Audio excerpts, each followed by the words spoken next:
Magandang umaga mga kahuan. Narito na ang Pag-asa Weather Update today. Kaninang alas 3, yung low pressure area na minomonitor natin ay huling namataan sa layong 440 kilometers east of Hinatuan, Surigao del Sur. Nananatili pong mababa yung tsansa nito na maging bagyo in the next 24 hours. Ngunit ngayong araw ay magdudulot na po ito ng mga pag-ulan dito sa Central at Eastern Visayas, maging dito sa silangan ng Mindanao at ilang bahagi pa ng Bicol region. So pag-iingat po para sa ating mga kababayan dyan sa posibilidad ng mga pagbaha at pagguho ng lupa. Samantala, itong LPA na ito ay nakapaloob sa Intertropical Convergence Zone or ITCZ na nakakaapekto pa rin dito sa bahagi ng Mindanao kung saan ngayong araw ito pong ITCZ ay magdudulot din ng mga kalat-kalat na pag-ulan, pagkidlat at pagkulog sa nalalabing bahagi pa ng Visayas at Mindanao. And ayon po sa ating latest analysis, itong low pressure area na minomonitor natin ay posibleng mas lumapit pa dito sa ating kalupaan at sa mga susunod na araw ay magta-traverse or posible po itong tumawid dito sa may Visayas area patungo dito sa may kanluran ng Palawan. So muli po, bagamat mababa yung tsansa na maging bagyo nitong LPA na minomonitor natin, ay ina-expect po natin in the next 2 to 3 days, itong ITCZ maging yung LPA ay patuloy pong magdudulot ng mga pag-ulan sa malaking bahagi ng Visayas at Mindanao, maging ilang areas pa po ng Bicol region at ilang bahagi pa ng Southern Luzon. So muli po, pag-iingat para sa ating mga kababayan sa banta pa din ng mga pagbaha or sa banta ng mga pagbaha at pagguho ng lupa. Samantala, ang easterlies naman ay nakakaapekto pa rin sa nalalabing bahagi ng ating bansa kung saan magdadala pa rin po ito ng mainit at maalinsangan na panahon lalong-lalo na dito sa malaking bahagi ng Luzon.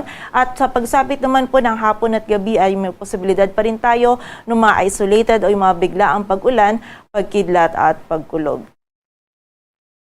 At para nga sa maging lagi ng panahon ngayong araw ng Biyernes, dito sa bahagi ng Catanduanes, Albay, Sorsogon at Masbate ay makakaranas po tayo ng maulap na kalangitan at mga kalat-kalat na pag-ulan, pagkidlat at pagkulog na dulot ng low pressure area. Ito po mga pag-ulan nito ay posibleng maging kung minsan ay mga malalakas na pag-ulan na maaaring magdulot ng mga pagbaha at pagguho ng lupa. So pag-ingat po para sa ating mga kababayan dyan. Samantala sa nalalabing bahagi naman ng Luzon, kasama na dyan ng Metro Manila, ay patuloy nga magiging bahagyang maulap hanggang sa maulap yung ating kalangitan. Mainit at maalinsangan pa rin yung panahon na mararanasan natin at may posibilidad pa rin tayo ng mga isolated o yung mga biglaang pag-ulan, pagkidlat at pagkulog na dulot ng easterlies. Yung ating mga regional offices ay nagpapalabas po ng mga thunderstorm advisories or mga babala ukol sa mga pag-ulan na ito.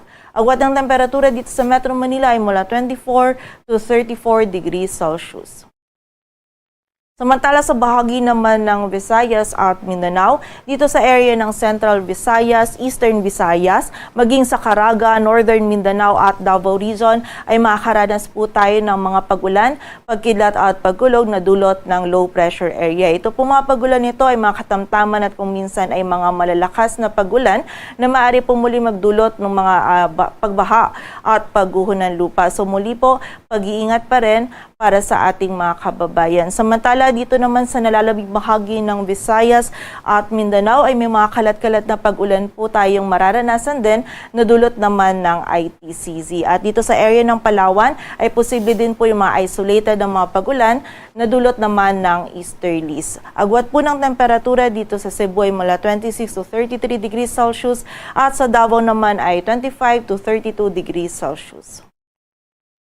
Samantala, para naman sa ating heat index or yung damang init, malaking bahagi pa rin po ng ating bansa, lalong-lalo na dito sa area ng Luzon, yung makakaranas po ng mainit at maalinsangan na panahon. Kung saan dito sa Metro Manila, yung forecast heat index natin ay maaaring umabot hanggang 41 degrees Celsius at yung highest heat index forecast naman natin is 45 degrees Celsius sa bahagi ng Infanta, Quezon. At may kita nga po natin dito sa ating heat index forecast map na malaking area po ng Luzon yung posibleng makaranas ng heat index na maaari pong umabot sa danger level ngayong araw. Partikular na po yan dito sa ilang area sa Ilocos Region, Cagayan Valley, Central Luzon, Calabarzon, Mimaropa, maging sa ilang areas po ng Bicol Region at meron din po tayong areas dito sa bahagi ng Western Visayas. So muli po, doble ingat pa rin para sa ating mga kababayan kapag po tayo ay lalabas. Huwag pa rin natin kalilimutan yung pananggalang natin sa direktang init ng araw.